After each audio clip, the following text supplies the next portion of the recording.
안녕하세요. 구약스타디입니다. 오늘 영상은 출애굽기 13장이 기록된 초태생에 관한 규정과 구름기둥과 불기둥입니다. 이스라엘 자손들이 라암셋을 떠나서 숫곳에 이르렀을 때 출애굽 여정 이야기는 6월절 규례와 초태생에 관한 규정에 의해서 잠시 중단됩니다. 이스라엘 자손 중에 사람이나 짐승이나 물론하고 초태생은 다 거룩히 구별하여 내게 돌리라. 이는 내 것이니라 하시니라. 사람이든 짐승이든 태에서 처음 난 모든 것은 야훼의 것입니다. 짐승의 경우에는 야훼께 희생 제물로 바치고 사람의 장자는 대속해야 합니다.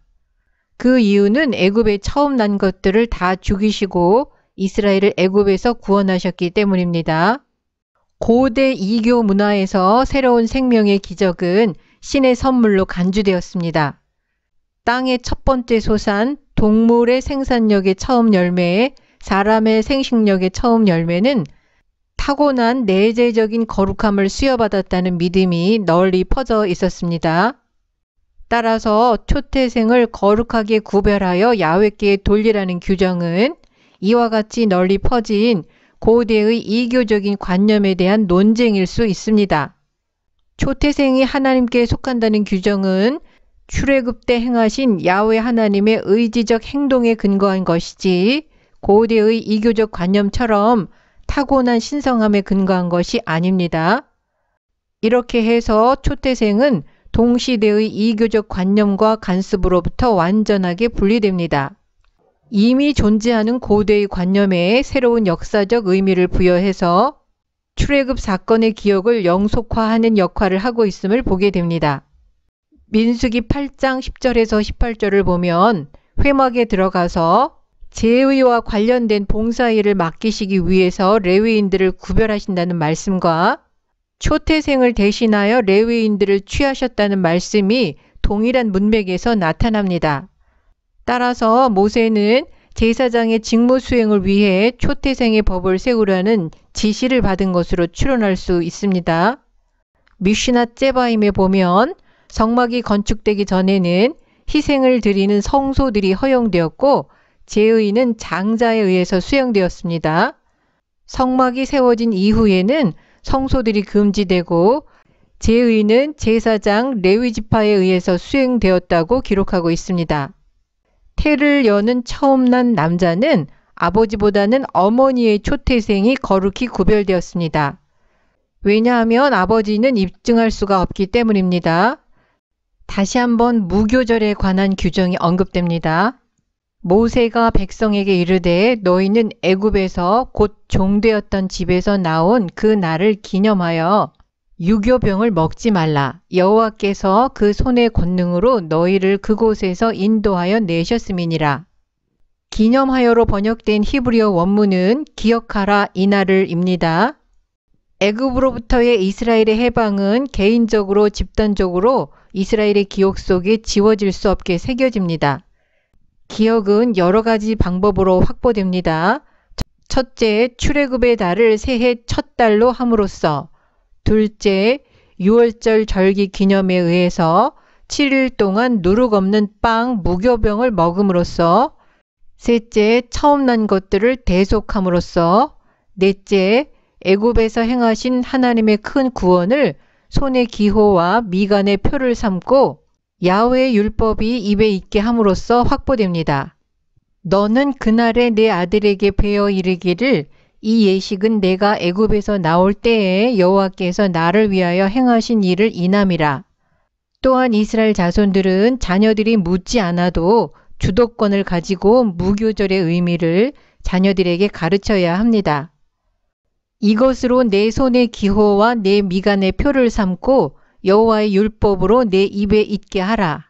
이는 여호와께서 능하신 손으로 너를 애굽에서 인도하여 내셨음이니 9절의 명령을 은유적으로 받아들여야 하는지 문자 그대로 받아들여야 하는지 질문이 생길 수 있습니다. 본문이 의도하는 바는 애굽에서의 하나님의 위대한 구원에 대하여 끊임없이 기억하고 그 기억이 실제의 삶을 인도하도록 하라는 것입니다. 그런데 유대인들은 본문을 문자적으로 받아들였습니다. 전통적으로 유대인들의 테필린 성구함 체계는 출애굽기 13장 9절과 신명기 6장 8절의 근거에서 시작된 것으로 해석되어 왔습니다. 테필린은 두 개의 작은 정육면체 모양의 검정색 가죽 상자입니다. 끈이 달려 있어서 하나는 왼팔에 차고 하나는 이마에 끈으로 묶었습니다. 상자 안에는 모세오경의 특정 성경 구절이 기록된 작은 양피지를 접어서 넣었습니다. 상자 안에 넣은 성경 구절은 유대교의 기초적인 교리를 담고 있는 구절들입니다. 첫째, 쉐마로 알려진 신명기 6장 4절에서 9절까지의 말씀입니다. 하나님이 존재하심과 하나님은 유일하신 분임을 선포하는 말씀입니다. 그리고 그 하나님을 마음과 뜻을 다해 사랑하고 복종할 것을 가르치는 본문입니다. 두 번째, 하나님의 말씀을 계속 연구하고 젊은 세대에게 신앙을 가르쳐야 할 의무에 관한 말씀입니다. 셋째, 하나님의 의에 대한 믿음, 즉 하나님의 말씀에 순종하면 복을 받고 거역하면 벌이 임한다는 경고의 말씀입니다. 그리고 무엇보다도 애굽의 속박에서 해방된 출애굽의 경험을 잊지 말라는 말씀입니다. 출애굽의 경험은 이스라엘 신앙에 있어서 초월적인 중요성을 갖고 있습니다. 2절에서는 초태생의 즉각적인 구별을 명령했지만 11절에서 16절은 약속의 땅에 정착한 이후에 초태생의 취급을 다루고 있습니다. 너는 무릇 초태생과 내게 있는 생축의 초태생을 다 구별하여 여호와께 돌리라. 수컷은 여호와의 것이니라. 하나님의 숨에 의해 사는 생물이라면 그 무엇이든 하나님의 것입니다. 그러나 처음 난 것은 특별한 의미에서 하나님의 것입니다. 그 때에 바로가 강팍하여 우리를 보내지 아니하매 여호와께서 애굽 나라 가운데에 처음 낳은 것을 사람의 장자로부터 생축에 처음 낳은 것까지 다 죽이신 고로 초태생의 수컷은 다 여호와께 희생으로 드리고 우리 장자는 다 대속하나니. 본문은 초태생을 성별하는 이유는 하나님께서 애굽에 처음 난 것을 다 죽이시고 애굽에서 이스라엘을 구원하셨기 때문이라고 밝히고 있습니다. 나귀의 첫 새끼는 다 어린 양으로 대속할 것이요 그렇게 아니하려면 그 목을 꺾을 것이며 너희 아들 중 모든 장자 된 자는 다 대속할지니라. 동물의 처음 난 것은 그 지위를 유지합니다. 그래서 하나님께 속하기 때문에 정한 가축은 야훼께 희생 제물로 드리게 됩니다. 희생 제물로 적합하지 않은 경우에는 다른 짐승으로 대속합니다. 13절에서 대속이 필요한 제의적으로 부정한 동물로 유일하게 나귀가 언급됩니다. 부정한 가축은 제물로 바칠 수 없습니다. 이 경우에는 제사장에게 대속물로 양을 제공합니다. 나귀는 표준적인 운송수단이었으며 유목민들이 짐을 싣기 위해 사용하는 동물이었습니다. 이분 에즈라는 나귀는 애굽에서 이스라엘 사람들이 소유했던 유일한 부정한 가축이었을 것으로 보았습니다. 대속하지 않으려면 나귀의 목을 꺾어야 합니다. 소유자가 나귀를 대속하기를 거절함으로써 제사장으로부터 양을 빼앗은 것이기 때문에 그 자신은 나귀의 사용을 거부당합니다.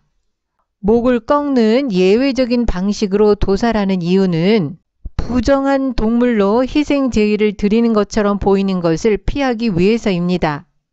모든 처음 태어난 남자의 경우에도 대속을 하는데 대속의 방법은 언급되지 않았습니다.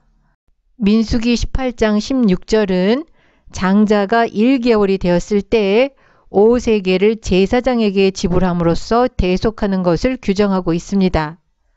처음 난 아들은 대속에 의해서 신성한 지위가 박탈됩니다. 사람의 처음 난 아들의 제사장적 지위는 폐지되고 그 기능은 레위 지파가 인계받게 됩니다. 따라서 하나님의 일을 위해 성별된 레위인들도 넓은 의미에서 이스라엘의 장자를 대신하는 대속 제물입니다. 출애굽기 13장 17절부터 18장 27절까지는 애굽을 떠난 이스라엘 자손들이 홍해의 광야길을 따라서 시내 광야, 시내산에 이르는 여정을 소개합니다. 바로가 백성을 보낸 후에 블레셋 사람의 땅의 길은 가까울지라도 하나님이 그들을 그 길로 인도하지 아니하셨으니 이는 하나님이 말씀하시기를 이 백성이 전쟁을 보면 뉘우쳐 애굽으로 돌아갈까 하셨습니다. 바로가 백성을 보낸 후에 보내다라는 히브리어 쉴라흐는 이혼과 노예 해방이라는 두 가지 사법적 의미를 전달합니다. 그리고 모세에게 말씀하셨던 구속에 대한 약속에서 이 단어가 핵심 용어였기 때문에 그 약속의 성취를 넌지시 알리는 것입니다. 나일 삼각주에서 가나안으로 가는 가장 짧은 거리는 블레셋 사람의 땅을 통과하는 길입니다. 그 길은 1600km나 되는 국제적인 교통 동맥의 남쪽 부분이었습니다. 그 국제도로는 무기토까지 이어져서 소아시아로 메소포타미아까지 연결되는 도로입니다. 이집트의 투투모세 3세의 군대가 가자까지 240km의 거리를 가는데 열흘이 걸렸습니다. 그 도로는 이집트의 바로들이 아시아를 급습할 때 통과했던 표준적인 길이었습니다. 그리고 이집트인들은 그 길을 호루스의 길이라고 불렀습니다. 그 길의 다른 명칭은 해안길인데 당시 고대 근동의 중심인 애굽과 메소포타미아를 연결하는 국제도로였기 때문에 경제적으로나 군사적으로 중요한 도로였습니다. 전시에는 군대를 이동시키는 군사도로였고 평상시에는 국제 무역을 위한 교역로로 사용되었습니다. 따라서 이 도로를 차지하는 것이 지역 패권 장악의 중요한 요소였습니다. 그 당시에 이 도로는 애굽이 장악하고 있었던 것으로 추정됩니다. 이 도로의 중요한 곳마다 애굽의 요새들이 있었고 군대가 주둔하고 있었을 것입니다. 출애굽한 이스라엘이 당시 국제도로였던 해안길을 따라갔다면 잘 훈련된 애굽 군대와의 충돌은 불가피했을 것입니다. 이스라엘 자손들은 이제 막 노예 상태에서 해방되었고 군사훈련을 받지 못한 사람들입니다.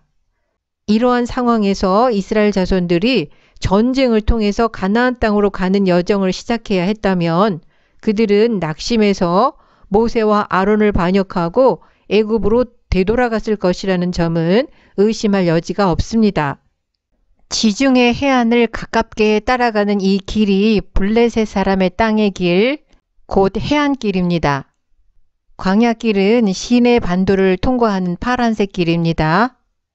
그러므로 하나님이 홍해의 광야길로 돌려 백성을 인도하심에 이스라엘 자손이 애굽 땅에서 항오를 지어 나올 때에 블레셋 사람의 땅의 길로 가는 길은 가까운 길이지만 이스라엘 사람들이 전쟁을 보면 애굽으로 돌아갈까 봐 하나님께서는 이스라엘을 홍해의 광야길로 돌려서 인도하셨습니다.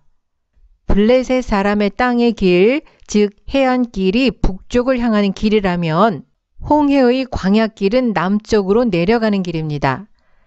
해안길이 가나안으로 가는 가장 짧은 직선 길이라면 홍해의 광야길은 가장 긴 우회하는 길입니다. 해안길이 모든 것이 잘 갖추어진 편리한 길이라면 홍해의 광야길은 아무것도 없는 황량한 길입니다. 하나님께서 이스라엘을 멀고 험한 홍해의 광야길로 인도하신 데에는 여러 가지 이유가 있습니다. 성경이 밝히는 이유는 해안길로 가다가 전쟁을 만나게 되면 후회하고 애굽으로 돌아가려는 소동을 벌일 것을 염려하신 하나님께서 먼 길로 우회하게 하셨다는 것입니다. 본문을 통해서 출애굽한 이스라엘이 마주칠 가장 큰 위험은 애굽으로 돌아가려는 충동임을 알게 됩니다. 그리고 실제로 가나안으로 가는 여정에서 이스라엘은 여러 번 애굽으로 돌아가려는 충동을 보여주었습니다. 그러나 그보다 더 중요한 다른 이유가 있습니다. 하나님이 모세를 출애굽의 인도자로 부르실 때에 모세에게 주셨던 약속에 들어 있습니다. 하나님이 가라사대 내가 정녕 너와 함께 있으리라. 네가 백성을 애굽에서 인도하여 낸 후에 너희가 이 산에서 하나님을 섬기리니 이것이 내가 너를 보낸 증거니라. 섬기다로 번역된 히브리어 아바드는 예배하다를 의미합니다. 하나님이 모세를 부르실 때에 출애굽한 이스라엘이 시내산으로 와서 하나님의 언약 백성이 될 것을 미리 말씀하셨습니다. 이스라엘 자손들은 하나님과 언약을 맺어야 하고 율법이 수여되어야 하고 성막이 건축되어야 합니다. 이와 같은 일들을 위해서 거대한 무리가 광야의 고독한 곳으로 들어가야 했습니다. 주변에 인구가 조밀하게 살고 있는 편리한 해안길은 적합한 장소가 아니었습니다. 그리고 바로에게 야훼를 섬기기 위해 광야로 사흘길을 가야 한다고 여러 번 말했기 때문에 광야길로 행군하는 것은 불가피한 일이었습니다. 사람 편에서 보면 광야길은 시련의 연속이지만 하나님 편에서 보면 광야길은 훈련의 길입니다. 오랜 세월 애굽의 노예로 살았던 이스라엘을 하나님의 백성으로 훈련하시는 장소입니다. 이스라엘 사람들은 광야에서 낮아지고 시험받아야 했습니다. 이스라엘 자손들이 애굽 땅에서 나올 때 하나님은 이스라엘 자손들이 질서 있고 품위 있게 떠나기를 원하셨습니다. 애굽 땅에서 항오를 지어, 다른 말로 하면 대열을 지어 떠났다는 것입니다. 대열을 지어는 전투를 위해서 행진하는 군대처럼 몇 개의 부대로 편성되어서 질서 있고 규칙적으로 행진하는 것을 보여줍니다. 그리고 이때 모세가 요셉의 유언에 따라서 요셉의 유고를 가지고 나왔습니다. 여호수아서 24장 32절에 의하면 요셉의 유골은 세겜에 재매장되었습니다. 이스라엘 자손들은 숫곳을 떠나서 광야 끝 에담에 장막을 쳤습니다. 숫곳과 에담의 정확한 위치는 불확실합니다. 그 장소들은 나일 삼각조 남동쪽에 있었을 것으로 추정하고 있습니다. 에담에 장막을 치기까지 여호와께서 그들 앞에 행하셔서 낮에는 구름 기둥으로 그들의 길을 인도하시고 밤에는 불 기둥으로 그들에게 비춰서 주야로 진행하게 하셨습니다. 그리고 구름 기둥과 불 기둥이 이스라엘 백성 앞에서 떠나지 않았습니다. 구름 기둥과 불 기둥은 두 개의 기둥이 아니라 하나의 기둥인데 밤과 낮에 각각 다르게 보였을 것입니다. 이 기둥이 이스라엘이 광야를 유랑하는 기간 동안 그들과 함께 했습니다. 시간과 공간을 초월하시는 하나님의 세상의 임재하심이 신비한 불과 구름이라는 요소로 상징되었습니다. 이스라엘 백성들이 경험하는 광야는 하나님의 임재를 확신시켜 줄 눈에 보이는 것을 필요로 하는 곳이었습니다. 홍해의 광야길은 사막을 통과하는 길입니다. 구름 기둥과 불 기둥은 길들여지지 않은 광야를 통과하는 이스라엘 백성들을 인도하고 보호하는 하나님의 적극적인 도움의 손길이었습니다. 사막의 낮은 살인적인 뜨거운 폭염이 내리쬐는 곳입니다. 반면에 밤이 되면 기온이 급격하게 떨어져서 견디기 힘든 추위가 몰려옵니다. 더구나 사막에는 방향을 잡아주는 길이 없습니다. 대상들에 의해서 길이 생겼다 해도 모래바람이 지나가면 생겼던 길이 순식간에 사라집니다. 이러한 사막에서 길을 잃게 되면 낮의 뜨거움과 밤의 추위 속에서 정신이 혼미해져서 신기루에 사로잡혀 결국 생명을 잃게 되는 곳이 사막입니다. 이러한 사막 환경에서 구름 기둥은 낮의 뜨거운 태양열을 차단시켜서 시원한 그늘을 만들어 주었습니다. 기온이 급격히 떨어지는 밤에는 불기둥이 거대한 모닥불같이 따뜻하게 해주었습니다. 또한 길이 없는 사막에서 구름 기둥과 불 기둥은 길을 인도해 주었습니다. 이스라엘 백성들은 기둥이 머무는 곳에 진을 쳤고 기둥이 다시 떠오르면 기둥이 가는 방향으로 행진을 했습니다. 구름 기둥과 불 기둥은 하나님의 인도와 보호 그리고 하나님의 임재하심에 대한 눈에 보이는 상징이었습니다. 오늘 영상은 여기서 마치겠습니다. 시청해 주셔서 감사합니다.